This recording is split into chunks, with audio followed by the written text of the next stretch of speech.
Hello and welcome to I Have Questions. I'm Alex. I'm Sam. And we are back from our small hiatus of hanging out with family. Stifling, not say dealing with, but Yeah. it was fun. I hope you guys had a great Christmas and New Year's vacation or whatever holiday you celebrate. Yeah. That's just the ones we do. So this is our music month. This weekend we're covering, in this order, Blues Brothers, special guest for Oh Brother Where Art Thou, and I Will Take a Back Seat, and Little Shop of Horrors. Yeah, so I guess today's theme, country rhythm and blues. Word. Does Little Shop really fit that? Yeah, kinda. Alright, I'll take your word for it. It's soul, jazzy soul. That's fair. Music, yeah. That's fair. But we're not doing it. We can't just do all music with a guitar. Yeah. Next week's a little bit more coherent, and that was my contrivance to get one of my favorite movies in there. But the other two movies... this week was my contrivance to get my favorite music movies in here. That's fair. So, yeah. So we'll start with Blues Brothers and go from there. So, Blues Brothers. Yes, it started off as an SNL skit into a... Real band. That is, and then to a 2 hour fucking... 2.5. 2.5 fucking hour movie. 2.5 hours. So, yeah. Our special guest had a choice between this and Oh Brother Where Art Thou and said, it's not that good. I don't want to talk about it. It's like, now I remember why. Yeah. I'd only watched this recently, maybe 6-7 years ago. Oh, really? So not too long ago. And now, having to rewatch it, it's just definitely has... I don't know what I found really endearing about it the first time. Maybe it's because I was getting to see, a bunch of people perform that I would never see perform. Well, the music in it is really good. Yeah. But it's all it's covers, songs that are on famous albums. Yeah. And famous singles. I forgot, there's a name for this type of musical. I forgot what it is. In the same way that ABBA or Mamma Mia is. Is a ABBA song? Where it's just we already know the songs. They're not original ones. Yeah. We could have chosen three movies with original songs. This is actually kind of the outlier between the three, but it's still an important one because it's definitely not the first, obviously, on there, but it's definitely pretty seminal as far as music movies go. And why not, considering the fucking aces cast of musicians that are on display in this. Here's the thing. Out of all the people in the movie, the two main characters are the characters I enjoyed the least. Well, other than the Nazi Party guys, because that was a weird... It was a weird aside. You could cut it out entirely. Yeah, because it didn't do anything for the movie at all. Obviously, I like the band. And you have James Brown, Cab Calloway, Aretha Franklin, Carrie Fisher, So... Ray Charles. It's Johnny everyone Hooker. Else in this... Yeah. Yeah, John Lee Hooker. Yeah, everyone else in this movie is...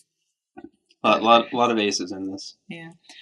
So it starts off with John Belushi's character, Joliet Jake Blues. Joliet. Because Joliet is the name of the prison, I believe. I guess.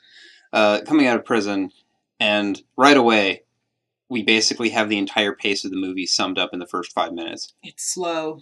It is slow. I was hoping it was just this scene is I don't remember being this slow, and then I kept watching and it's oh fuck, it is this slow. The first time I watched this movie, I think it was on it was either Comedy Central or TNT. One of those cable channels where they interrupt it with commercials. So they cut the movie. So they cut out useless scenes in the movie so that they can fit all the commercials in and still fit it in the 2 hour block. So I really don't remember this movie being that long because it has been cut for TV. Maybe that's how I saw it originally too, because I really don't remember it dragging this much. Yeah. Even with because I didn't have as much of a critical eye then, and now it's just I was a teenager. It's the pacing is just super slow, and there's a lot of stuff that feels like it can be cut. But we'll get to that as we're coming through. Yeah. So we get a little bit of characterization because Jake comes out to prison. And Frank Oz is in this. Yeah, Frank fucking Oz is the and The guy giving his stuff back. Yeah, and he gets to hold a soiled condom with a pen. One prophylactic used. Yeah. One prophylactic unopened. Yeah. So. Gross. Yeah. Yeah, it's like that first scene. I was just like, this is gonna be slow, and kind of not that funny. Yeah. They go back to the orphanage of their home and find out that it's in trouble. So they got to raise $5,000, which. And yeah, in back taxes, I believe. Yeah, like which is like, wow, that's not that much, but yeah. But I guess, and what was this, 1980? So yeah, that might have been quite a bit of money. But the fact that he was like, oh, we're gonna get the band back together, and that's how we'll get the money. And I was like, I don't think any band made $5,000. Yeah, on the first night. Because as soon as they're like, oh, we'll get 5,000, no problem, and she's just like, I don't want your stolen money. Well, Cap Calloway is just like tells them like, look, you boys need to go to this church to get your head together. And they see James Brown performing, and that's when Jake's just like, I got it, the band, we'll get the band back together. Yeah, it's just funny because I wrote, and thus begins our quest. That's what I remember from this movie are like all of the music scenes because that's a fun scene. It sticks out. It's a good scene of the movie, and I like it. I like the dancing, and of course, James Brown, he doesn't really sing in that. It's more the choir that's singing, and then there's no music for. There's a lot of drag. The time between songs is the drag, and I guess it's supposed to be more characterization for Jake and Elwood, but it just drags. So they're trying to get the band back together. That's basically the first 50 minutes, hour of the film. Yeah. So they first they find the horns. Yeah. The horn section and the guy who plays the piano. Yeah. And they're driving. Elwood gets pulled over, and they check his license, and he has a ridiculous amount of warrants out for his arrest. That begins the second plot of them constantly running from the police. And the same two cops. The same two cops who seem to be as impervious to death as everyone Jake else in the film. Elwood. And everyone else in the film, apparently. Yeah. A lot of people should be dead in this film. So there's a lot. And the weird thing about it is these guys are traveling around for a good part of the movie as if they're not being chased by cops. Yeah. And in the most conspicuous of vehicles, too. A former cop car that has just terrible spray painting to cover up the previous ownership of it.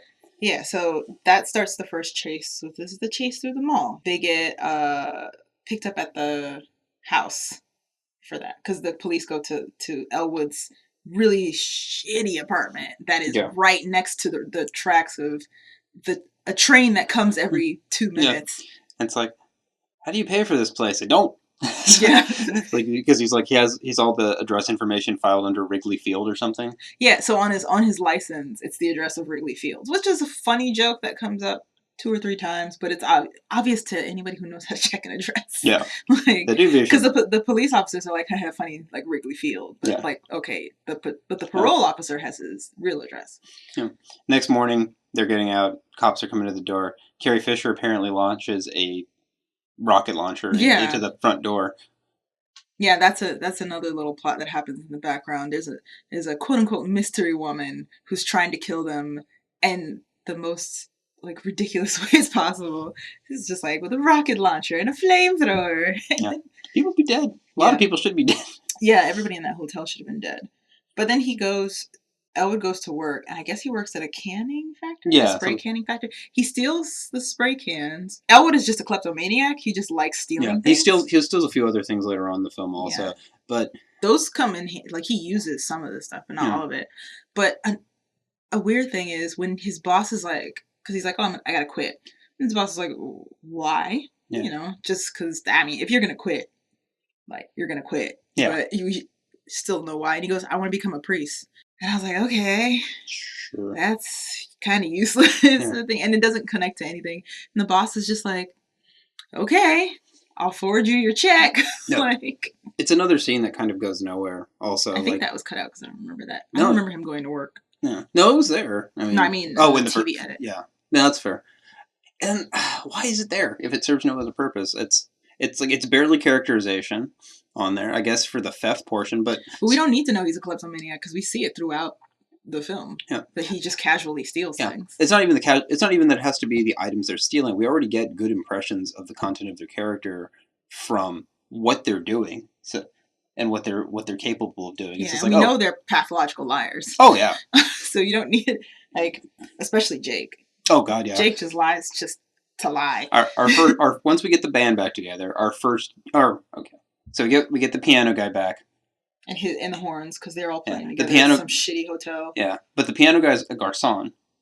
Or no, was he one of the horn guys? He's the garçon is the saxophone. Okay, yeah. So He's the trumpet. okay, He's yeah. the trumpet. So he has a good 6-figure job on there. Working at a very classy restaurant. And basically, they come in and just act like scum to get their friend him to quit. To get him fired, essentially. Yeah. And it's just like, wow, you guys are the worst friends ever. Yeah, no kidding. So it's like we already have a good characterization of them in this scene on there. We don't spend much time with the rest of the band because they kind of recruit most of them in one go. But then when we get the other horn, we get the saxophonist and the guitarist. Yeah. To get them, they work at mom and pop diner. Mom and pop diner. With your wife is Aretha Franklin. Yeah, right. Young Aretha Franklin. And it's like, why you leave? No, I would have been like, fuck you guys. You got something good here. And then that's how we get the second song, which is You Better Think. You trying to do to me? Yeah, which is I'm like, oh, thank you. Another song.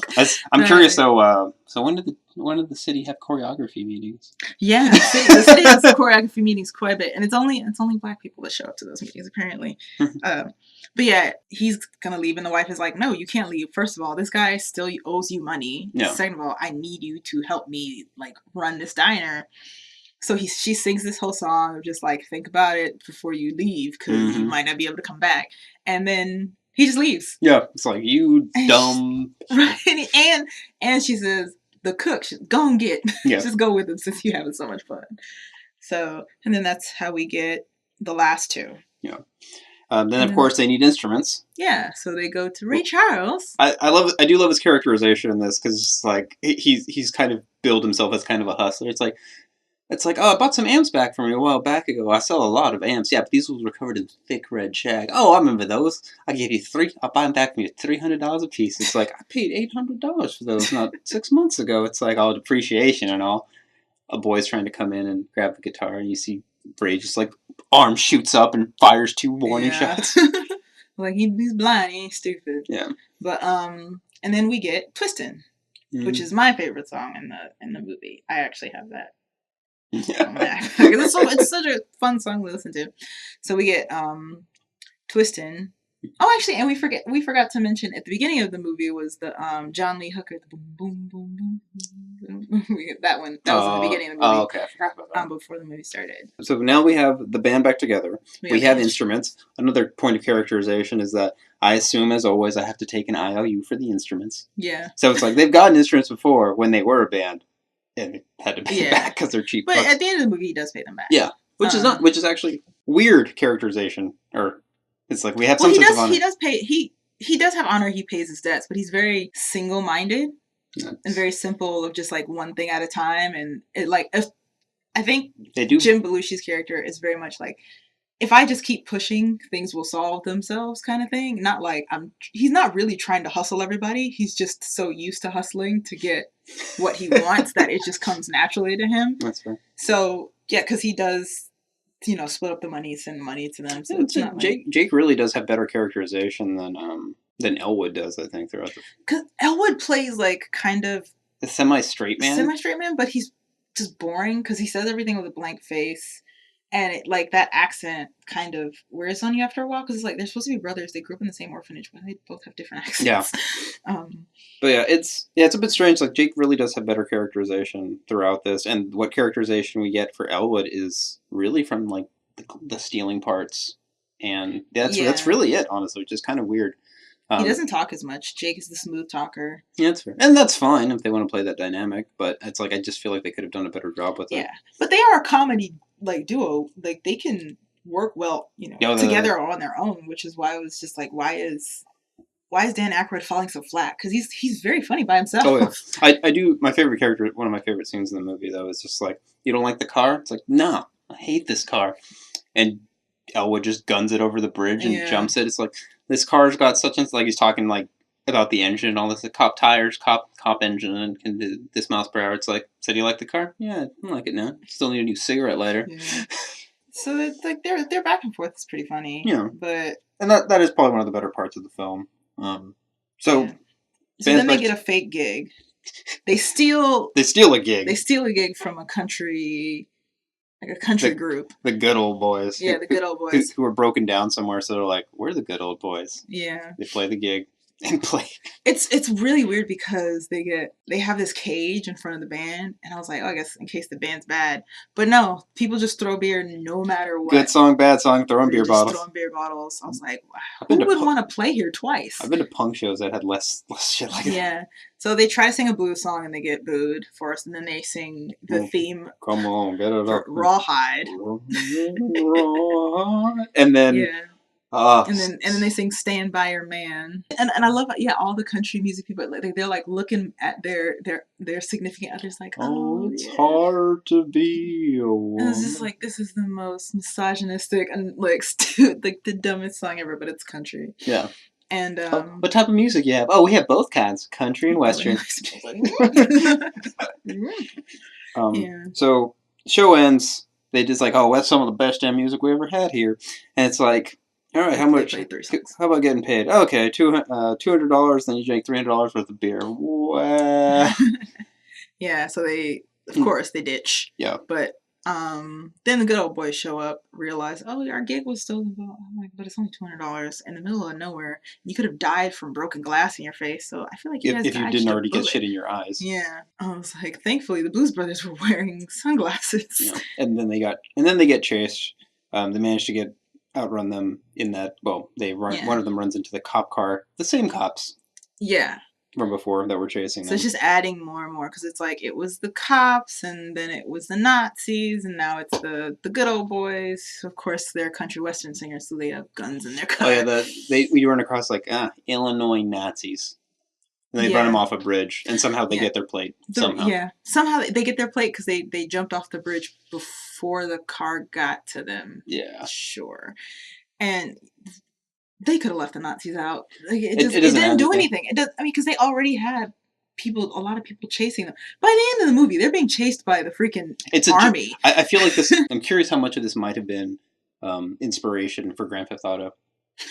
I'm serious though, because like the cars that pile up. The ceaselessness of their pursuers, like the cops, the random thugs, the fucking army by the end of the end of the film. It's ridiculous, like helicopters and. It's like, you guys got 5 stars, get a paint job. Like that's what it felt like. Yeah, the thing is, like they hustle in with an old friend to try and it's like they're having to get a final gig, and then they're postering. Advertising. They're basically postering. Advertising for their gig everywhere, and of course, the people who are chasing them also find these posters and stuff. So everybody shows up at this hotel for their gig. And of course, the movie has to make more tension because it's not like this movie was already 2 hours. So they're late for the gig and gas. And then they have to set up how they kill the cops or try to kill the cops and other people because they like put something in the tires that makes it expand. This is for the good old boys. They don't do it to the cops. They do it to the good old boys. Their van. Well, no, they do the glue to the good old boys, but then they inflate the cop tires with something else. Oh. They put something in the tires. So much stuff happens. So it's like, we're trying to never mind killing people. Yeah. But then Cap Calloway performs Minnie the Moocher. Yeah. And it's fucking awesome. It's a better song than what the guy fast costume change into like. Yeah, it's like, because it's the way the costume change happens, it's just like is this imagination? Like, what's happening? Because like the curtains don't even close before they get back. Because the curtains open and they're in like 1940s, 1950s penguin tails and everything. Cap Calloway's like traditional performance. Big band look. Yeah, but the curtains don't even close. Cap Calloway just turns around and he's back into the normal clothes he was for the whole movie. Yeah, once that part ends. And it's so weird because it's like I don't get it. Yeah. Like, is this comedy? I don't know. Because it's the only instance of them kind of like channeling that. on Yeah, there. they don't do that for anybody else. Yeah. Nobody else changes clothes like that. I think if like that kind of event had happened during all the other ones, so like maybe if more people came out in garish costumes or something during any of the other Yeah, performances, like I'd be James like, Brown had changed, or not so like not James Brown. Ray Charles had changed. Aretha had yeah, changed while she was singing. Then I would be like, oh, okay, well these music numbers are kind of outside of the universe yeah, for the sake of the movie, but that only happens for Cab Calloway. yeah. So it's very out of place. Like it's a good song. It's Oh a God, fun yes. song. I was really happy that Cab Calloway was in this movie, but it's really strange the way they did it. They Yeah. could have just left him in Blues Brothers Yeah. gear. If that had been parallel other places in the film, it might have been better. Yeah, and it's also the Blues Brothers were dancing to it as they were outside. Now, generally, they have been dancing. That's the Yeah. creeping in. Generally, the guys are there during the other songs and they're dancing while someone else is singing. But at this point, they're dancing and they're not in the theater, so they can't exactly hear the music. Yeah. They're just dancing to it. But like I said, I guess It's cute to have the rhythm with this it. original script was like 324 pages. Dan Aykroyd, yeah, he wrote a long script for this, Well, and they had to considering cut how, it down. So well, I think you told me there's a specific amount of budget set aside for cocaine. It's like, for well, just for which wouldn't surprise me given yeah, that. and John Landis flushed it down the toilet That's fair. because he was so frustrated. It's just fair. And but yeah, so they managed to sneak into the back into the theater, and they get their performance going, and they perform finally, and the crowd goes mild and then wild. yeah. Like who the fuck are these guys? Eh? And then they go ape shit. They love their song on there. And they get signed. Yep, And signed. they get a $10,000 advance, which they use to pay off the instruments, pay the band, and then we start the last chase of the movie, which is them trying to get to the Municipal office. The municipal office, so that why did I say it like that? So that they can sell, they can pay the taxes on the orphanage. Mm-hmm. And this is the longest chase, literally lasting a day. We have 106 miles to Chicago, full tank of gas, half a pack of cigarettes. It's night, and we're wearing sunglasses. Let's go. Let's go. And then begins the chase. And as they're being chased, of course, they're building up, more officers are following. Yeah. And then the Nazis. This is one of the weird... them. So before they get to the car, also, we run into Carrie Fisher one more time, where she's firing a machine... I don't want to say machine gun, assault rifle. An automatic weapon of sorts, because I don't know guns. I'm not going to pretend to. Yeah, and she goes from Mystery Woman to... The lover spurned, apparently, because apparently she was at the altar with... it was a very expensive wedding. Yeah, and Jake ditched. He makes up these ridiculous excuses. He makes up 9 excuses. I counted. I was just like, it's like, I woke up late. My car was out of gas. There was an earthquake. There was a locust. Locust, plague, whatever you do, don't kill me. Yeah. Like, it's the most groveling, pathetic, sad thing. And she buys it. Well, he takes off his glasses and gives her the old blue eyes, I guess. And, she's like, oh, Jake. Like that smolder. And he drops her like a hot potato. Yeah. And we don't see her for the rest of the movie again. Yeah. And I was like, okay. Like, they could have done without another loose end. I mean, she did help them get out of scrapes. So it was helpful in that. Unintentionally. It's just like, spurned woman, ex machina kind of thing. Yeah. Yeah, that's fair. Yeah, it's she did help them get out of, but it wasn't tied. Like, it was a loose end that just was left. Like, now we know who she is, but she's still mad at him. Yeah. And then we get finally more, like the hundreds of cars pile up. By the way, these are real cars. Yeah, this is the largest. They were bought $400 per car at some police auction, because they're probably going out of use. Police auction. Also, the shopping mall that they went through, that was also a real shopping mall. It was closed down before they started filming, but they put they put stuff in it to make it look like a real mall. So there's no CG in this movie. No. I mean, well, this is the 80s, man. We didn't really have much for CG in these days. That's still... I think that is pretty cool. And they dug ditches to make the cars flip and pile up.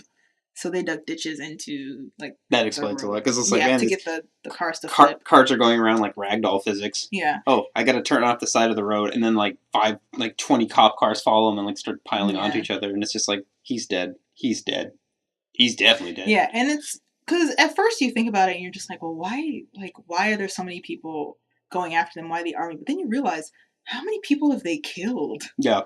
Through these car chases? And it's kind of understand, like, these people are on the level of terrorists at Yeah. this moment, because they killed a bunch of people in the shopping mall. They killed a bunch of cops in that hotel that fell down. And each car chase has led to cops dying in car accidents. Yeah. And They don't stuff. say as much, but like that car Yeah, is we like some of know. these cars are like these people not surviving.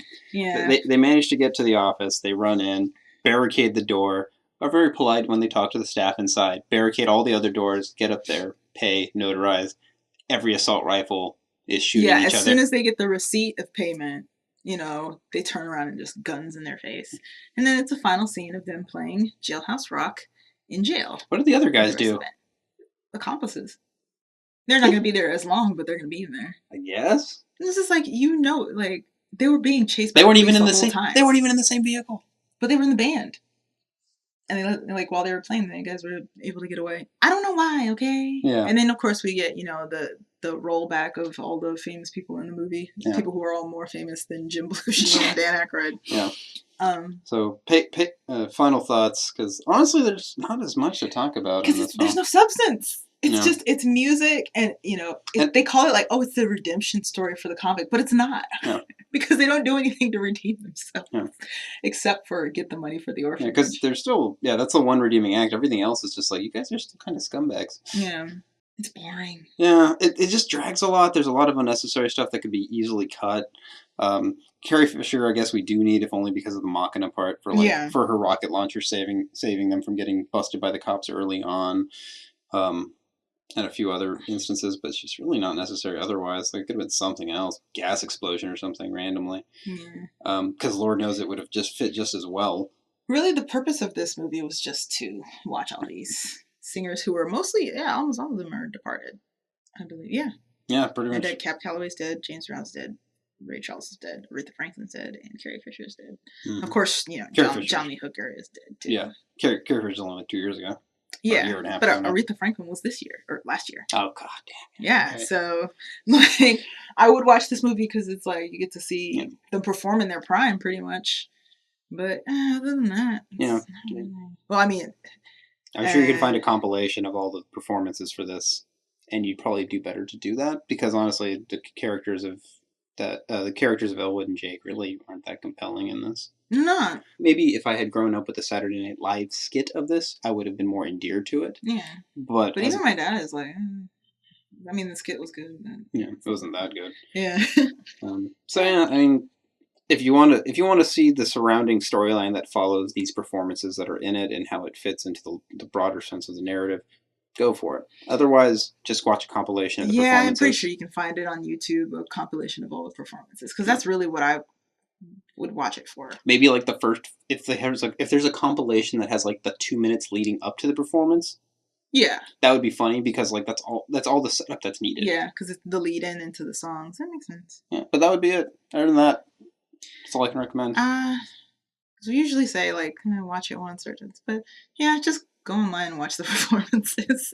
Anyway, we're gonna take a brief break, and I was not here for this, so we're gonna come back with our special guest. Sam's gonna come back with a special guest because I was not there. For Oh Brother, Where Art Thou? All right, so let's take a break.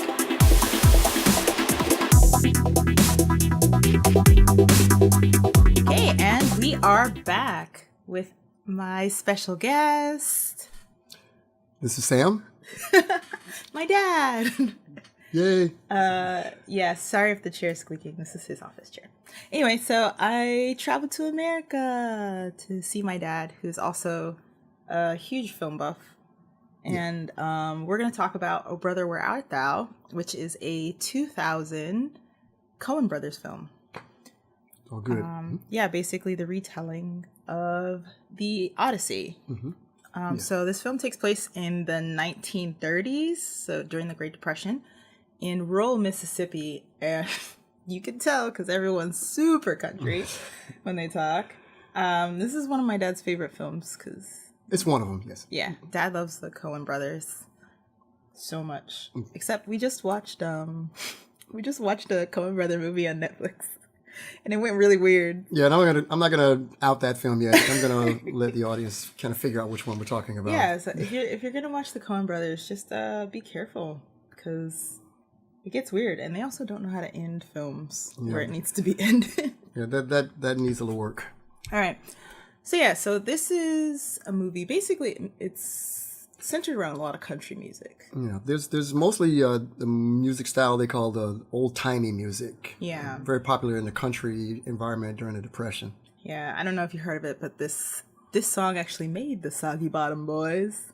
They're actually a real band. I found out. Oh, okay. Yeah, I did some research. They actually are a real group, the Okay. Soggy Bottom Boys. Look them up if you can. I mean, if you like old timey country music. Country music, yeah. It turns out the album for the movie actually sold more than the movie itself because the soundtrack was so good. So yeah, I believe. So when they sing the song, they're all lip syncing. But The main actors are lip syncing. Yeah. It's hard to tell from some of the other people, but but when Delmar sings in the jailhouse now, he's actually singing. okay. Yeah, that's actually his voice. But yeah, Tim Blake Nelson actually can sing pretty well. Okay. He sang in the other Coen movie that we watched too. Okay, yeah. So. Which will remain nameless. You can out it. It's okay. We out all these movies. Yeah, so let's get started. So we start with the three breaking out of jail. Mm-hmm. And Well, we can go back even earlier than that too. The how they set up the premise at the beginning about the prisoners, singing in sequence. Oh yeah. Yeah. It's a lot of black prisoners in this movie. Yeah, that was. Most of the black people in this movie are prisoners. Yeah, that they didn't really do a whole lot for promoting that, but they were very, very Accurate open to about it. the 1930s Yeah. during the Depression. A lot of chain gang stuff going on at the time, which Yeah. is the common aspect for that. So yeah, but outside of that, it was a good premise to get started to let you know, okay, we're starting with prisoners and there's going to be an escape. That was that was obvious before we got into it. Yeah. All right. It's a good Yeah. beginning scene. The beginning song is pretty good, and it just starts with them breaking rocks, and then it. But you don't see the three characters breaking rocks at Yeah. all. but it had to be one thing too. It was the easiest escape ever. It was because they just. The thing is, like watching the movie, you can tell they're in full view of the wardens. Yeah. Mm-hmm. As they're running away, and they're just like popping out of the tall grass, Pokemon style, jumping back down when they think someone's looking, Or tripping in a very, very comical way. at the appropriate time, just when somebody might have seen them. Yeah. So, in case you don't know, this movie stars George Clooney, John Turturro, and Tim Blake Nelson as the three prisoners. George Clooney is he is representative of Odysseus. His name is Ulysses. Ulysses Everett. And he's a fast talker, super vain, the smart fast talker. And then you have Pete Hogwallop, he's not stupid, but he's very country. Yeah. And you have Delmar, who's just stupid. But he's my favorite character. He's so funny. He has the best lines. Optimistic. Yeah, it's always hilarious. They always make the dumbest ones have the best lines in the movie. I swear, it was so funny. Yeah, there's like a nice little childlike innocence about his character. I'm just here and I'm just taking it as it goes. Yeah. So as they're escaping, they try to hop a train, and that didn't go very well. Because Everett jumps on the train and doesn't help his buddies up, who are still attached to him by chain, by the way. And he hops up and he starts his his pitch again. He starts talking and he asks any of the hobos if they're smithies. Yes. And while he's sitting there making his case, asking for it, you can see his two friends basically start falling because they can't keep up with the train. Yeah. And then eventually they fall, and he falls off the train with them. And then we get an old man. The old man is blind, a reference to the blind fortune teller in the Odyssey. Mm-hmm. And he gives them a prophecy. Yes. Mm-hmm. And he says, well, you won't find the treasure that you're looking for, but you will find a treasure. Mm-hmm. You see him at the end of the film, too, so it's kind of a good beginning and an end of the film. So they have a little inkling. Also, you should know, Everett lies. He lies about pretty much everything. He's just a horrible character, and he's a horrible friend. But I just wrote, it's just Ulysses is patronizing and full of shit. Like, But he is a jerk. he is a jerk. He's a huge jerk. He's very patronizing. He doesn't. He tries not to believe in any kind of religious doctrine, and he actually very strong beliefs about other sanctities that he actually considers sacred. Yeah, and he kind of degrades the others. Is it degrade? Yeah. Like degrades the others for believing in God and stuff. And so the first scene is, well, the first trip after they escape is they find Hogwallop's cousin. Oh yeah. Who is also a huge redneck. So the cousin rats them out to, I guess, the police, and in the middle of the night, they decide to burn the barn while they're in it. So the first person they pick up, because remember this is the Odyssey, so the first person they pick up is a black man named Tommy, who they pick him up at a crossroads because he, the night before, he sold his soul to the devil so that he could play the guitar. And they find out there's a man I can't remember these towns' names because they are just so ridiculous. There's a man who will pay you $10 to sing into his can. Yeah. Basically, it's the radio man, and it's representative of Homer. Yes. And he's also blind. He is also, yeah, exactly. So it's this is actually one of my favorite scenes. Is it's the scene with the radio man, because they walk in, and of course Everett, fast talker, so he asks him, he's like, oh, you sing those Negro songs? He said, well, we're all Negroes. Yeah. All except no one can say accompaniment. And they say, except for the guitar player. The guitar player is the only one who is black. Yes. And he said, oh, well, all of us are Negro except for our guitar player. And he said, well, I don't like those. Nobody likes those Negro spirituals. They're for old-timey music. So he says, well, actually, we're not Negroes. We're not Negroes, all except our company. The scene was just like, hey, my questions about this scene. They just got into the booth and started singing. And I was just like, so pause. Did they practice this song before they started? Are they making this up as they go along? And I know Tommy sold his soul to the devil to play the guitar, but I mean, you could have at least given me a key or something.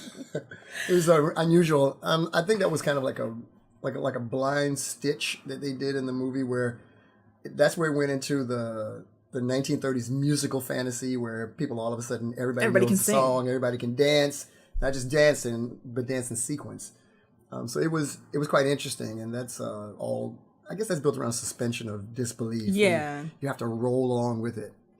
Yeah, but as they sing it, of course, the radio man is like, "Ooh, this is pretty good." Yeah, and he starts humming along with it. And once again, he hasn't seen these guys, so when the man says, "Oh, I'll give you guys $10," Everett makes up two people. Yeah, in the group. Because they say they can't sign their names, so it's just to get even more money to get that. Yeah, so he got $20 extra for the two, quote unquote extra boys who can't write. Who can't write their names, so it's just weird. And of course the radio man thinks they're Negroes. So he just said, oh. So when someone comes back, it turns of course that, there's a couple underlying plots going on, but one of the plots is these guys become the #1 band in the country, and nobody knows what they look like or anything because they just ran in, sang a song, and left just to get the money. So they are the records are going off the shelves, and everybody in the country loves them and stuff, and nobody knows anything about them or what they look like. So of course that comes in later. Now we're going to talk about they lose Tommy because the wardens come and start making noise and set fire to a barn that they think they're in, and Tommy he's gone. He's gone. Like, we blink and Tommy heard noises and he just left because he's a black man in Mississippi, hanging around with a bunch of prisoners, and he got $10 in his pocket. Yeah. So they meet. So the next day, they took the car that they stole and they met. They met up with George Nelson. Yeah, George Babyface Nelson. Yeah, which he doesn't like the name Babyface. He doesn't like the name Babyface at all. And they meet him. It's so funny because they're walking down the road, and that's how they get their news car. They're walking down the road, and they just stop because they see this car speeding towards them with money flying out of it. Yeah. And it happens to be, George running away from the cops. And of course, Delmar's just like, oh, well, what's going on? And gets in the car. He's just like, oh, fella, your pocket purse is open. And it's literally the bag of money that he just stole from a bank. Yeah. So Babyface's character is representing Hermes from the Odysseus. Yes, god of thieves. Hermes is basically the god of thieves. So there's a thief coming down the street. Yeah. And so they hop in the car with him because he's asking for directions and they're taking too long. And then he goes to the next town and he just sits there and robs a bank. And it's the way it happens. I just wrote in my notes, y'all are so dumb. The people he breaks into the bank with a Tommy gun. Which he fires before he gets in the bank. Which he fires before he goes into the bank. And then he gets in there and shoots the bank a little bit. And then everybody's just standing there as if nothing's happened. They're just standing in the bank, like, just looking at him. And of course, the teller throws him the bag of cash. And he's like, oh, tell everyone that George Nelson was here. And then some stupid lady says, that's Babyface Nelson. And then he just, like, immediately flips. He's like, what'd you say? That's not my name, baby. And it ruins him for the whole day. Yeah. And he just becomes a complete downer. And while they're camping out, he just has a moment where he's just ready to jump off a cliff, it seems, and walks away and leaves all the money with them. So now these three guys have probably $1 million in their pocket. They don't know it because they haven't counted it, but they're just carrying money. This was another unusual thing that happened at this point that kind of messed with me, because now would have been a perfect time for Everett to come clean. Yeah, this would have been a perfect time for Everett to come clean because they have money now. They don't need to go to the treasure. Mm-hmm. But, he's stubborn and very vain, and he didn't want to admit it because I think in his mind he thought that they would just get there and he could just leave them. Yeah. I don't know how he played that. I don't know either. So now they're, going down the road, and once again, they get stopped because Pete hears the siren song.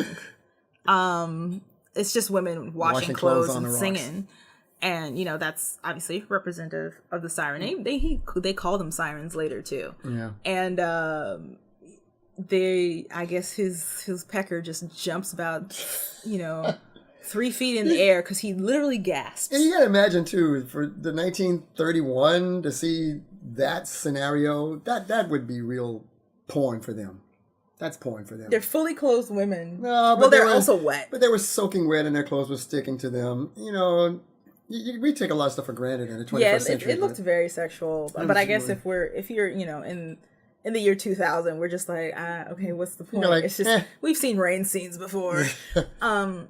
So they get kind of blinded by these women who they're singing and feeding them liquor, and we just imagine they have sex, but they wake up in the morning with their clothes on. So I guess nothing happened. They just got too drunk and passed out.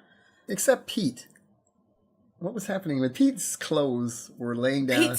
Pete's clothes were completely taken off and laying down as if his body had just disappeared, but the clothes were laid out. Yeah, and they wake up in the morning and Delmar, who in the movie, it took me a while to realize that they're calling him Delmar, not Dumber. Okay. Because I thought that's what Everett was calling him. Yeah. But the country accent's so thick, it sounds like he's saying Dumber. He's saying Delmar. But Delmar thinks that Pete got turned into a toad because a toad was inside of the clothes. It would just, only because the clothes were wet and the toad was... Yeah, those sirens turned him into a horny toad. So now he's keeping the toad in a box, calling it Pete, and treasuring it as if it's his best friend. Yeah. And, That was a reach right Everett there. doesn't believe it, but Delmar is... But Everett drank so much. He actually kind of thought, he wasn't sure, and he kept talking about it like he wasn't really sure. I don't think he's really a pig. I said, dude, I'm thinking, that's not a frog. Yeah. He's not a frog. And he says, I'm not really sure. I don't think that's Pete. I'm like, really? Really? I think maybe he just was, at that point, entertaining anything because the whole pants layout thing was... it was really strange how they laid out his clothes. But we find out later that the women recognized Pete and turned him in. Yeah. But they didn't know that. So they just, they keep going on. their trip, once again, money stuffed in their pockets. And they go to a restaurant and are found by the Cyclops, who is Big Dan, played by John Goodman, who's big Daniel Teague, and he's a thieving Bible salesman. Oh yeah. He's like basically like a con man, a traveling con man. Yeah, he's a traveling con man, and he actually can smell money. Yeah. Because there's like the guys, or hear it. Maybe because when they flip out the dollar bills, he turns around immediately. You know, we see that one eye is covered because he's the Cyclops. He's playing the Cyclops. But yeah, so we meet the Cyclops who, swindles them and beats them with a branch that he just ripped off a tree. Oh man! And it's a big, when I say branch, I'm not talking about a switch. I'm talking about it was a limb. A limb from a tree that he just breaks off and swings at them. Then he steals the money in Everett's pocket. Yeah. Well, one of his pockets. And then he kills the toad.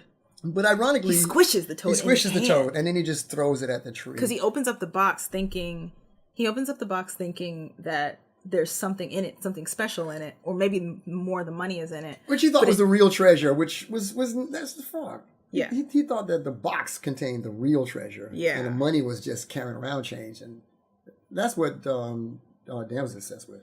Yeah, and he just squished it in his hand, and that was pretty gross. Yeah. And Delmar didn't take that too well. Oh no, he was torn up.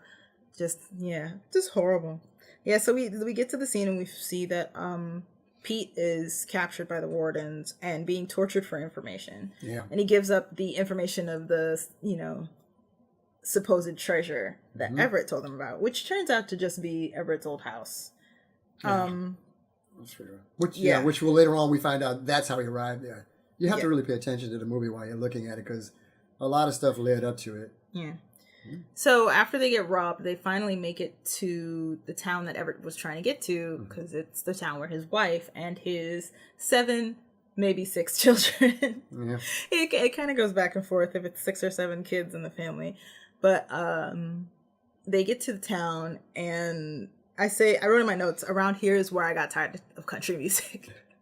Because this is where the children start singing. He has 3 little girls, and only one of them can sing. But the other 2 are just the sound of children singing country music. And I was like, yep, this is it. I'm done with country music now. I can't take this anymore. And they're called the Warby Girls. The Warby Girls. Warby Girls, yeah. That's his wife's maiden name. Yeah. And he's like, wait, they should be the McGill Girls. And that's where we find, and they're like, oh, Daddy, but you're not Daddy. Daddy got hit by a train. Yeah. And it's just like, it's a respectable way to die. He's like, I didn't get hit by a train. Yes, you did. Mommy said so. Mommy's, yeah. Yeah, she got a new beau. Yeah. He's bona fide. He's a suitor. It was so country. It was so funny. And you can tell the girls are just repeating what their mother said. So after the divorce papers went through, the mother just told the girls that Daddy got hit by a train. Which is completely unnecessary, but interesting. Can we talk about the movie? Did we talk about the movie? About them sitting in the movie theater? No, we didn't get there yet. Okay. So we get to the town, and he meets the new suitor, who looks like a boring fellow, but a boring fellow who can do British boxing. Yeah. Very well, and kicks McGill's ass. Poor Albert. And they get kicked out of the store for that. Out of Woolworth. Out of Woolworths. And they're like, do you think it means that Woolworths or the whole chain of Woolworths? That was actually Delmar with that. That was Delmar, who's optimist as always. So yeah, they come across the movie theater. So they're sitting in there watching the movie while Everett's just wallowing in self-pity and talking about, she's a songstress, a liar, and a deceiver. And it's just like, well, you did get arrested for pretending to be a lawyer. As we're in the movie theater, the prisoners come in, and one of them happens to be Pete, and he is whispering very loudly, "Do not seek the treasure." And of course, Delmar's whispering back, "We thought you were a toad." So the two of them are talking to each other, having a bizarre conversation. A bizarre, loud, whispering conversation. whispering conversation, and neither know what the other one's talking about. Yeah. But, so yeah, they find out that, okay, Pete's alive and in prison, so they break him out of prison, and he's like, "Oh, I'm so sorry. I told us about the incredibly treasure." easy. It was incredibly easy. And they had these. They're not called wire cutters. They're wire cutters. Yeah, they have big wire cutters. Big giant wire cutters. Bolt cutters. What yeah, bolt cutters, and they just he's broken out again. He's out of jail. And then he's broken up. He's like, "Oh, I'm so sorry. I ratted you guys out. We can't see the treasure. All this for nothing. Blah blah." And then this is when Everett comes clean about how he lied. And then we find out that Pete had 2 weeks left on his sentence. 2 weeks. And now he has 50 years added on for escaping. And the sad part is he probably only had like what? Like a 9-10 year sentence for what he did? Probably, yeah. Yeah. So, and Everett's sentence, like he'd only been in jail for a year. Yeah, he just got there. Because he had another daughter that he didn't know about. Who was, so the daughter was still a baby, so he was basically gone a year, for about maybe 2 years. At the most a year. At most 2 years. A little bit. That was a big-headed baby, I don't know. Yeah, it wasn't walking yet, so she's still carrying him. But either way, the whole thing was so bizarre. But Everett said the plan wouldn't work without those two. Yeah. Because they were chained together, so they were 3 people. I guess all of the prisoners were grouped together in groups of 3s. I guess so. To keep them from running, so he had to get invited to that worked really well. You really kept them from running, didn't you? Yeah. Yeah, so, after they break out and Everett comes clean and they're fighting, but they're still friends. So they don't really want to leave each other. And then they find out, and then that's where we come into the KKK scene. Yeah, very bad. Which is very bizarre because it's a lot of members of the KKK, and they are dancing and singing in sync. In full sync. And this is like watching a Florida A&M University band. It was so well synced. And it was, I just wrote, "What is this KKK dance?" And they're so organized. And my dad was like, "You wish you guys were that organized."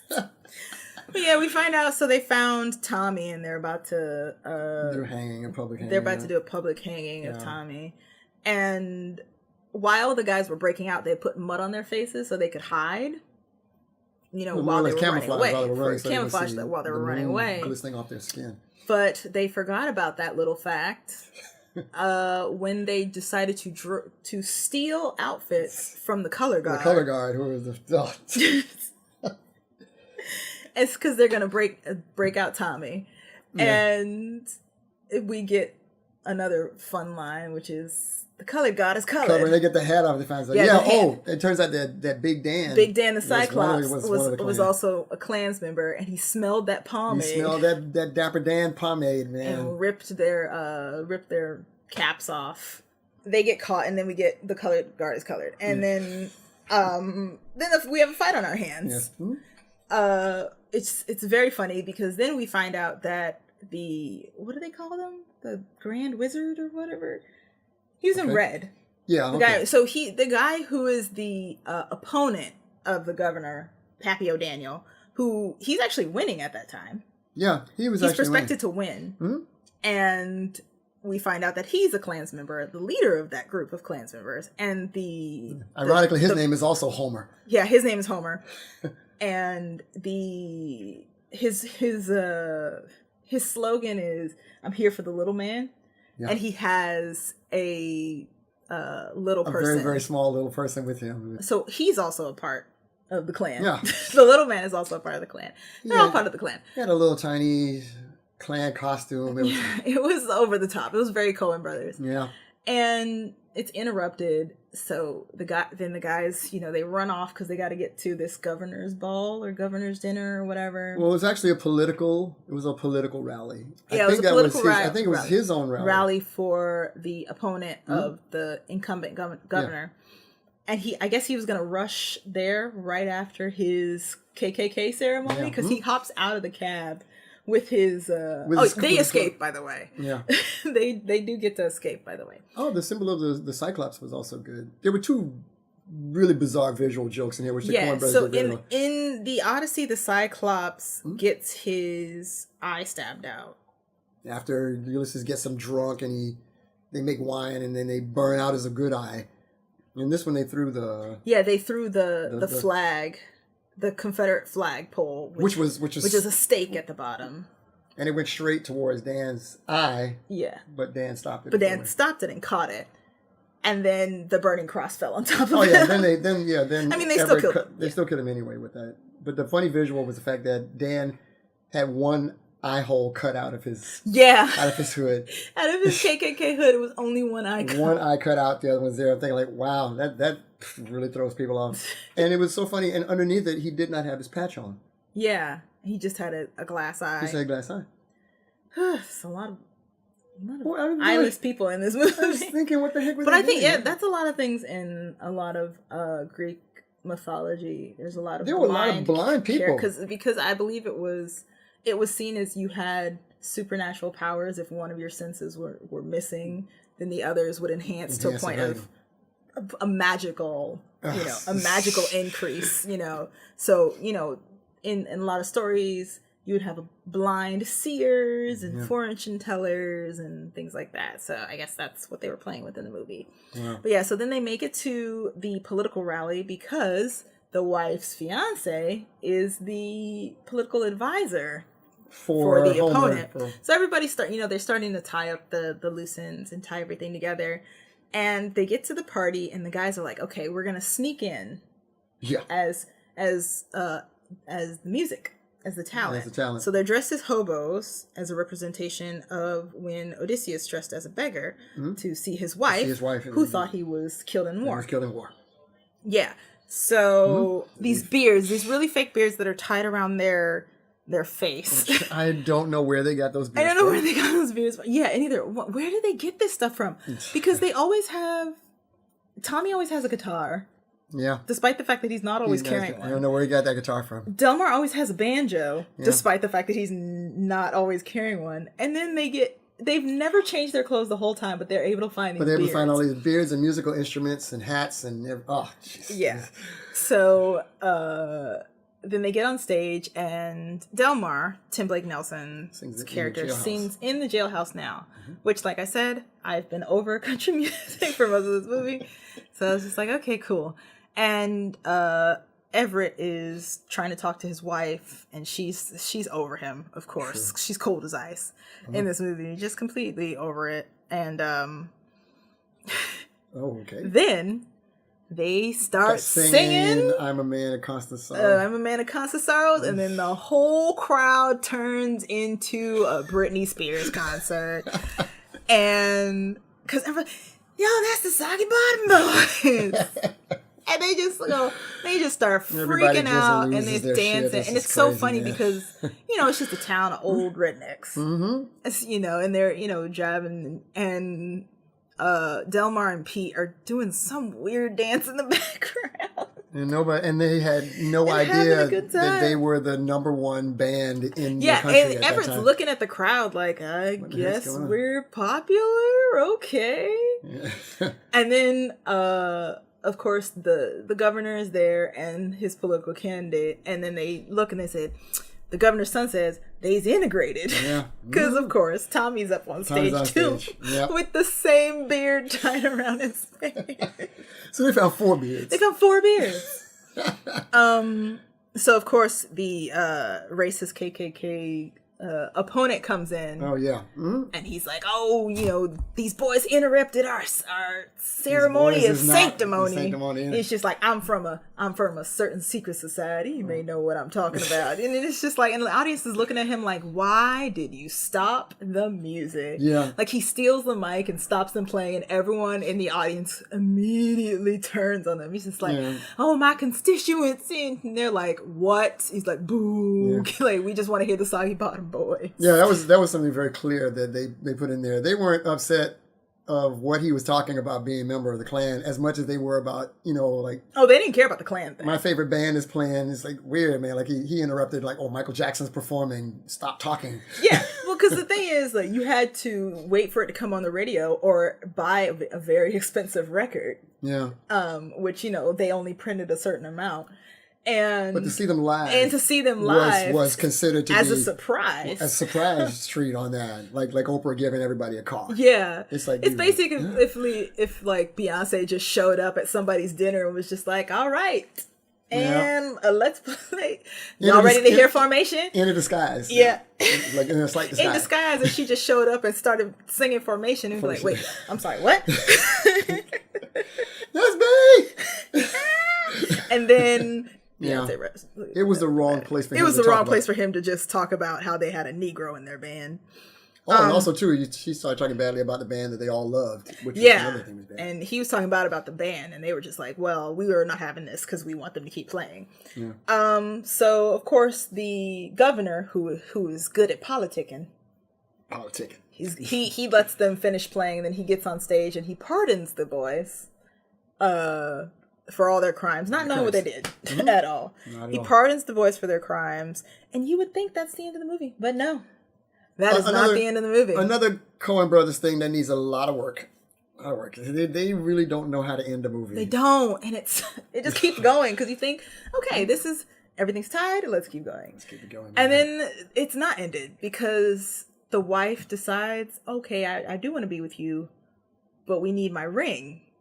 So he has to go to the house, which he told them that's where the treasure is, and which is also where the wardens are waiting to ambush him. Because that's where Pete told them they were going. That's where Pete told them. Because that's what Everett told Delmar and Pete where the treasure was buried in the house. So they just went waiting. So they're waiting at the house, and they have three black men building graves, digging graves, and the nooses are already set up, and Tommy's just along for the ride because where else is he going to go? He's a black man in Mississippi with a guitar.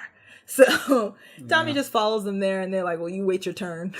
Yeah, there were only 3 holes and 3 ropes, and so Tommy just had to just sit there and stare at them. He had to sit and watch them. Yeah. If they were going to watch the first hanging, then they're going to put him on it. So they try to tell the warden, oh, we're pardoned. The warden's like, we got pardoned on the radio. The warden's like, I don't listen to radio. So, okay. I guess, because the warden just wanted somebody to hang. I don't think he cared who it was. No. Also, another reference, too, in this one, once again, somebody else with their eyes covered the entire time they're in the story. Yeah. Another reference to someone whose sight was impaired.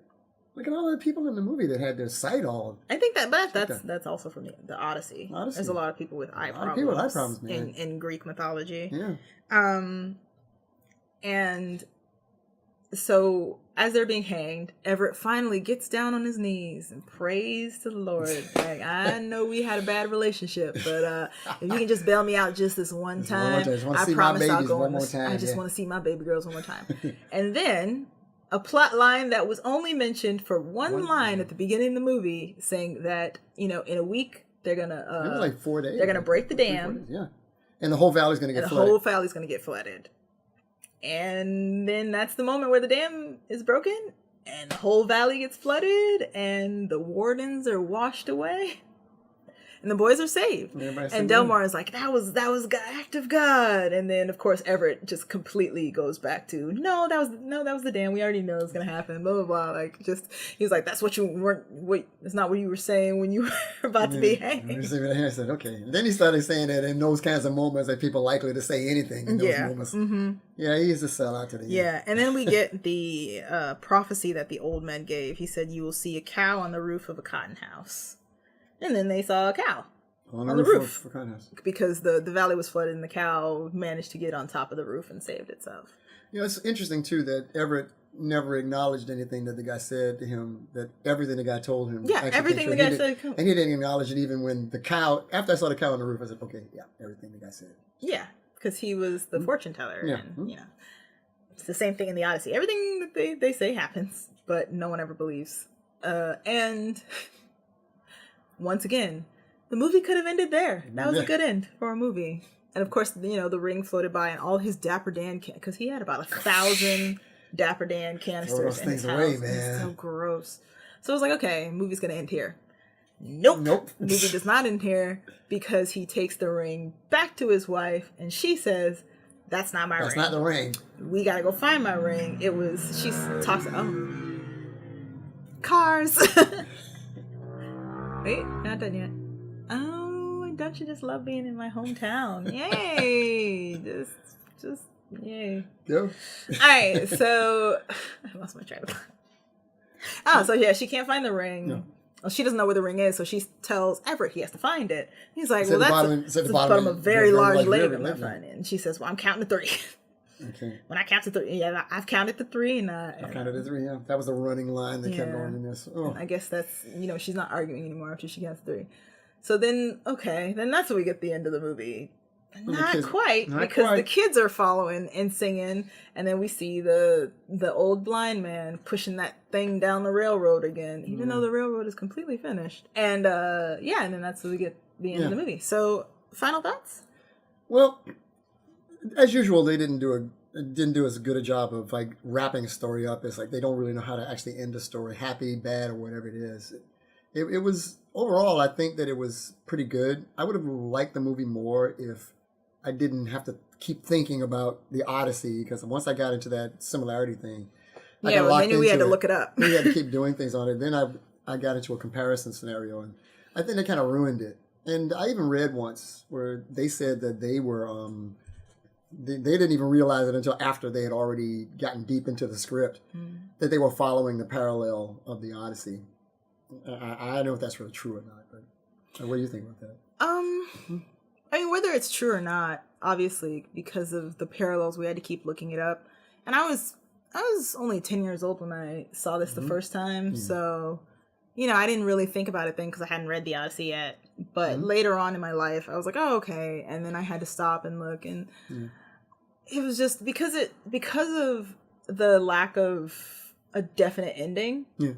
So many times, because it's like, you thought the movie's going to end, then it doesn't. And you thought the movie's going to end, then it doesn't. That really bothered me a lot.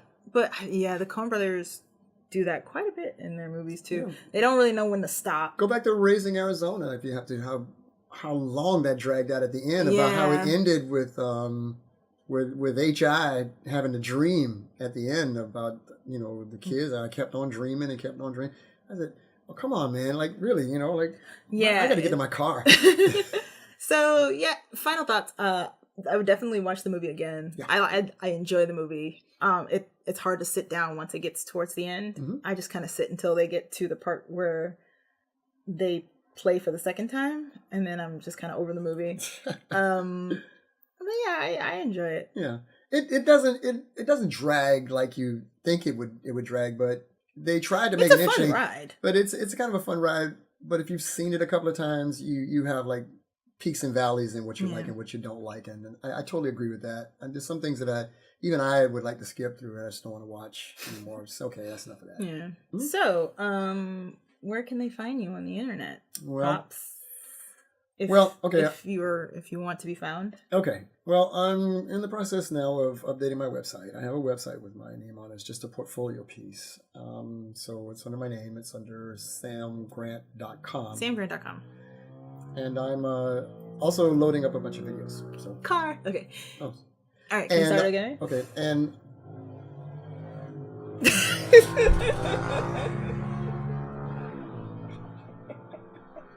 They're racing down the street, That's true. Yes.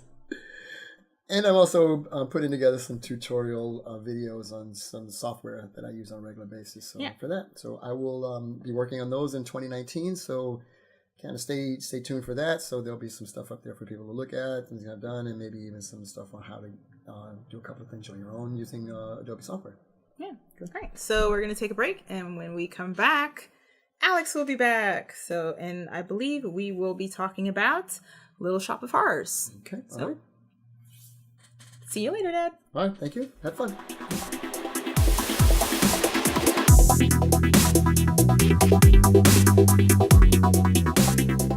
And we're back. Alex returns. They haven't had enough of me. So, last film, Little Shop of Horrors, 1986. Yes, it is a remake of the 1960. It says 1960s. Yeah, 1960 film. Which was not a musical. Yeah, it's a off-Broadway musical based on the film. And then the musical became a movie. Okay. Yeah. It's one of those kinds of things. Yeah. Didn't realize Frank Oz directed this until just now. Makes sense. No, It's it's a just lot of puppetry. really good fucking puppetry. Yeah. Um, Yeah, I really like this movie. I didn't actually have to watch it again before this because I pretty much memorized it from all the times I've seen it. I think I was like 14 or maybe even younger the last time I watched this. Really? Yeah. Yeah. So I had to watch it again to remind myself of it. It's interesting just to see like a young Steve Martin. Yeah. And Rick Moranis in anything Yeah. in general. I like Rick Moranis. Because this was the era of Moranis. Yeah. It's the Honey I Shrunk the Kids guy. Yeah. But he was in so much more. Yeah, and it's just a fun movie. I like watching it every once in a while. I'll pop it on. It has 2 endings. Yeah, which I didn't find out about until recently, like in the past few years, when someone was talking about like alternate endings, and because I think I was watching the video and they were talking about like I Am Legend having 2 different endings, and then like they talked about Little Shop of Horrors and its alternate ending because of test screenings. I think I was top 5 alternate endings or something like that. Anyway, it's so it starts out the Greek chorus. You know, basically, if you've seen Hercules, the movie, it sounds similar. You know, the 3 girls basically singing, "Oh, what you're about to, get into is a tragic story." Blah blah blah. Yeah, this is classified as a rock musical, but yeah, it's very jazzy. Like, well, at least more so. It's very show tuning in some parts. Yeah, very very. Because I'm a dentist. Yeah. So Seymour, our main protagonist, with Rick Moranis, works at a rundown flower shop with Audrey, who's one of those like uber ditzy, and Seymour is in love with her, but she doesn't really notice, and he doesn't really say anything because he's a failure of a human being, or he thinks he's a failure of a human being. They're talking about, oh, we would love to get out of this neighborhood, this downtown. It kind of sucks. So this is kind of how a musical movie is supposed to be like. You're just song after song. It's just like a little bit dialogue and song and song and song. So, thinking of closing this shop, or What if we display this strange plant I have? No one will go for that. Somebody walks by immediately. Couldn't help but notice a strange plant. I love that dude's talking voice. But that's what happens in the play, in the actual. It's really funny. If you watch it in the play, as soon as he puts it out, and the guy walks in, couldn't help but notice. Like they were very faithful to it, and it's really funny. But it's also like they keep that kind of energy throughout the movie, despite how dark the movie is. It gets dark AF. Yeah, dark and then Audrey 2. So the plant gets named Audrey 2. Of course. Because Seymour. Seymour is very obvious about his love. And it's like he got it during a solar eclipse. From the good old Chinese flower shop. Chinese flower shop. Just like in Gremlins. Because, all of the Asian mysticism. The mysterious things come from China. Asian mysticism, our ongoing trope. This is the 80s. I mean, we had Once Upon a Time in China. Or Big Trouble in Little China, I'm sorry.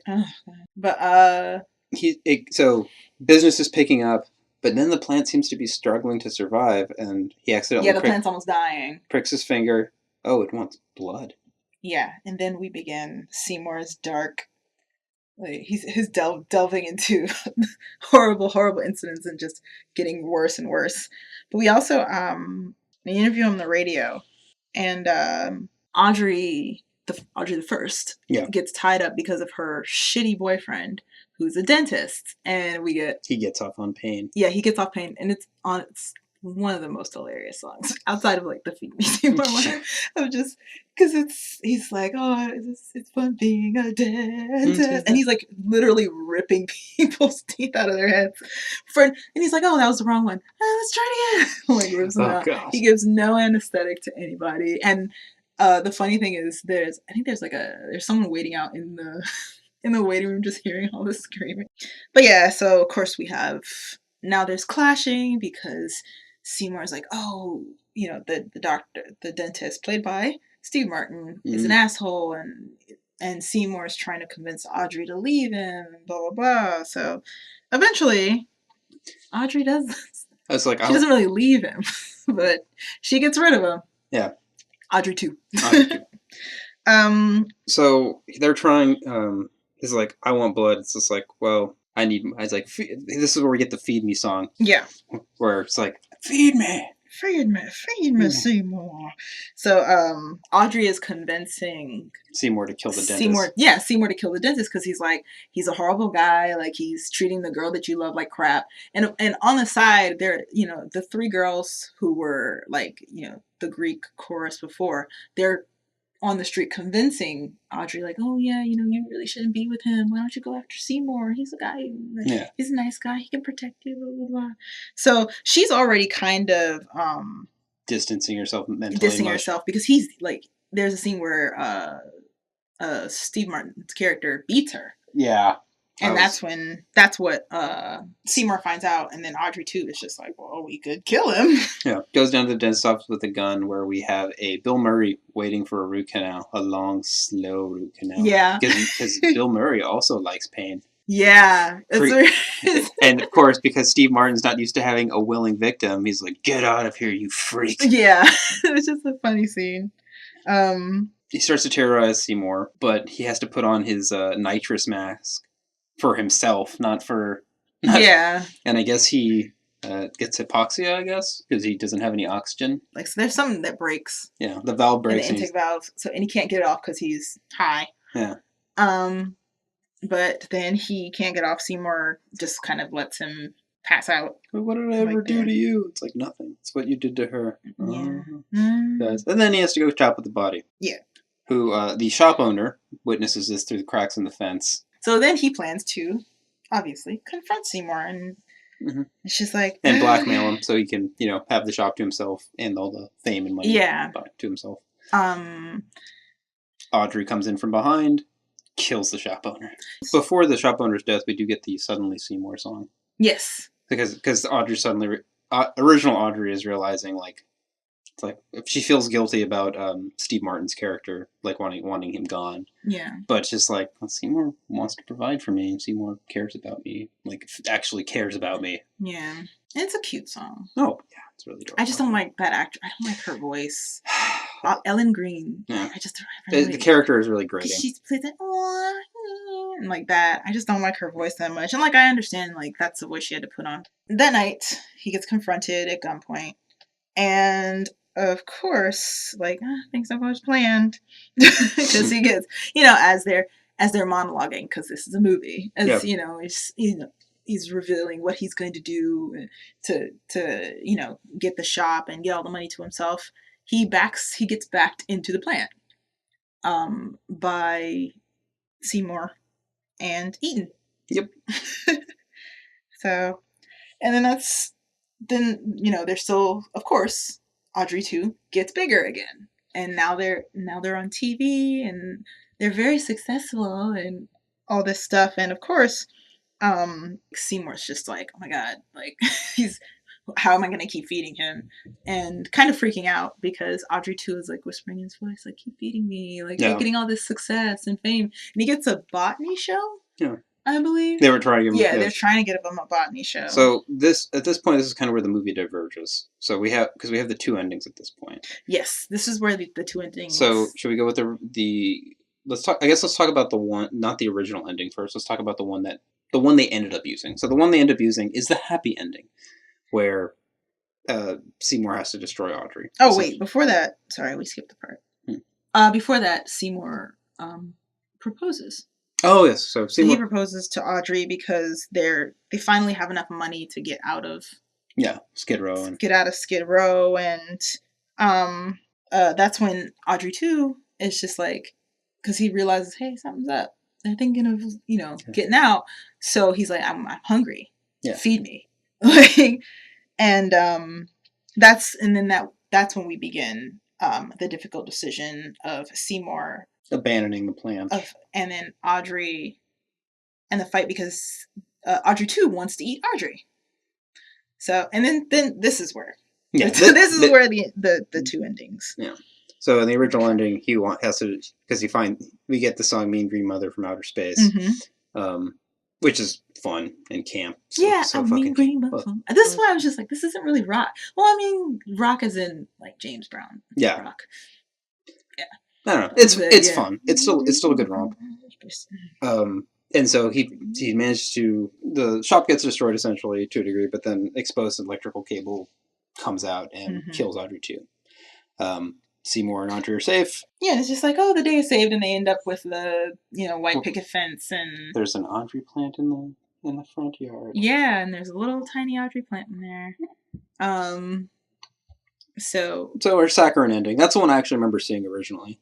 that's not the one I remember seeing originally. The one I remember seeing originally. I kind of like the original ending.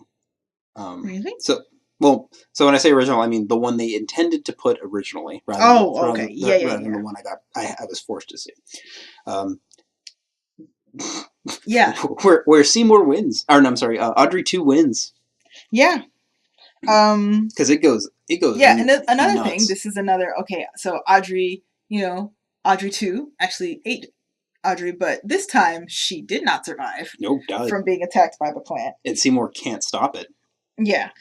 And this, Seymour confesses, and then we get the song "The Somewhere That's Green," and like the wishing that they could be in another, like wishing they could have got out of Skid Row and been together and stuff. And then he attempts to jump off the roof. So Seymour attempts to kill himself, but he stopped before he can do that. Marketing. By the marketing guy, who is, I believe that is, that's Jim Belushi's character. And so he's just like, well, why don't you sell the plants to me? So he ends up getting the little seeds of Audrey 2, and they mass produce the plant and sell it. And then, of course, this plant ends up destroying the world. And it's like kind of Godzilla style. Yeah, it gets huge. Eating trains and destroying buildings, and bullets don't do anything to it. Yeah, and then that's when it turns out, that's when he realized, oh my god, like, you're an alien, you came here to, dominate the planet, and then they win. Yeah. The bad guys win. But that's what I remember seeing first. I didn't remember seeing the new ending first. But yeah, I love that movie. It's so funny. It's so good, and the music's so good, and it's so like easy to like just kind of get stuck in your head. And I like all the characters. Then, I guess. Final thoughts. It's a great movie. Watch it multiple times. Yeah, watch it with both endings. Definitely has better pacing than Blues Brothers. It has an actual ending, unlike Oh Brother Where Art Thou. Yeah. 2 actual endings. Yeah. I felt like Oh Brother Where Art Thou ended pretty well. I mean, it ended well, and then it kept going, and then it ended, and then it kept going. That's fair. Yeah. Yeah. But no, it's very well paced. And maybe it's because of the stage portion of it. You said this was a musical first? No, this was a movie that was turned into a musical. Movies. That was remade into a musical movie. Yeah. Okay. Yeah, this movie it's greatly paced. The songs are fun and enjoyable. Everyone's an over-the-top caricature. But it still doesn't stop you from sympathizing with them and also like kind of feeling for them and their plights as well, which is kind of hard to do sometimes. Like because I'm so used to seeing people created as caricatures in serious films, and they still can't muster a relatable character out of that. But this, as a comedy, manages a better job of making you relate and actually care about and hate the characters you're supposed to. Yeah. And it does a good job. Yeah, you don't really sympathize with the dentist. Yeah. You sympathize with Seymour, but you're like, oh, you're can't really. But he's such shit. He's such a sniveling little shit. Like, he can't get out of it and all this stuff. And, and poor Audrey. It's just kind of like going along with the ride and punching bag. Yeah, at first it's like a punching bag. Then she's just like super ditzy, and it's one of those like, she's kind of a trophy of just not to be like passed around, but it's more like you're just kind of going from one person to the next, and it's like a person that you has always been there with you the whole time. You just didn't notice, and it's kind of that it's that nerdy guy's fantasy. Yeah, and that's kind of the girl that you've loved for such a long time will finally leave her hot, smart, successful boyfriend for you. By the way, guys, no one knows you shit. Yeah. Life sucks. Get a helmet. Anyway. That's not how it works. Yeah, that's not how it works. It's just... I mean, sometimes, but usually that tends to be too late. Usually it's like after the girl's married with 2 kids and she's like, oh. What could have been. Yeah, that my best friend who was so nice to me, and I never saw him romantically. Yeah. And Big but wolf. he saw you. He had a shrine to you in his closet, like kind of thing. But But he was too afraid to ask He you. dodged a bullet then if he had a fucking shrine here. Yeah. In fairness. I mean, he named her Audrey too. Yeah, I was like, He named the plant Audrey too. it's like Yeah. super cringe, bro. Anyway, So, but yeah, so but it's a cute story. it's a fun romp. I don't think I've met anyone who Who- hasn't watched it. That's- So I wouldn't say like, if you haven't watched it, watch it. It's like, if you're 12. You know? I mean, we're Yeah. coming to a point where, I mean, access to film has never been easier, but at the same time, There's so many new films coming out. well, it's not even the new films coming out. I think it's the problem of where do you start? Where do you begin? Yeah, that's true. Because don't get me wrong, I think this is a fun piece of cinema, but I wouldn't say it's seminal. Like this isn't something I would put like in the canon of cinema. Like we have Citizen Kane among other things, but this is not going to be in that list of things. It'll be a fun romp, but it's probably not going to be in there. So it might be difficult for the newer generation to find certain films if their parents weren't into them. Yeah, like my dad was very much into 80s movies, so among all the bad that I had to swim through, Yeah. I did find the good. And my dad also likes like quirky movies and stuff, and Rick Moranis. Yeah, So, I mean, yeah. So I ended up watching a lot of these like old 80s movies and stuff, and I will probably never review Pretty in Pink or 16 Candles because I'm Don't. sick of those movies. I understand. But yeah, like, that is a good point that you bring up. It's just like there are a lot of good movies in the 80s and 90s, but it's just like sifting through everything and like kind of where you start. So that's actually going to come up, I guess, for the next 3 movies we cover. Mostly, pretty much all my choice. Yeah, Alex got to pick this month. The whole reason, the whole conceit, and I think I mentioned this in their Christmas thing, was to do SLC Punk. Now, having to think about it, other movies that kind of follow in that same vein. So these don't have songs. They have songs and they have amazing soundtracks. But it's more of music as a important factor in the background piece of the film. Week? Yeah. Oh, okay. Next week. So we'll have preview for next week. Next week, join us for SLC Punk, movie essentially about punk rock. Groove, movie about the rave scene, the early 2000s. And Empire Records, movie about trying to save the record store in the late 90s, early 2000s. Till then, good morning, good evening, good afternoon, good night, wherever the hell you may be. Take care. Goodbye.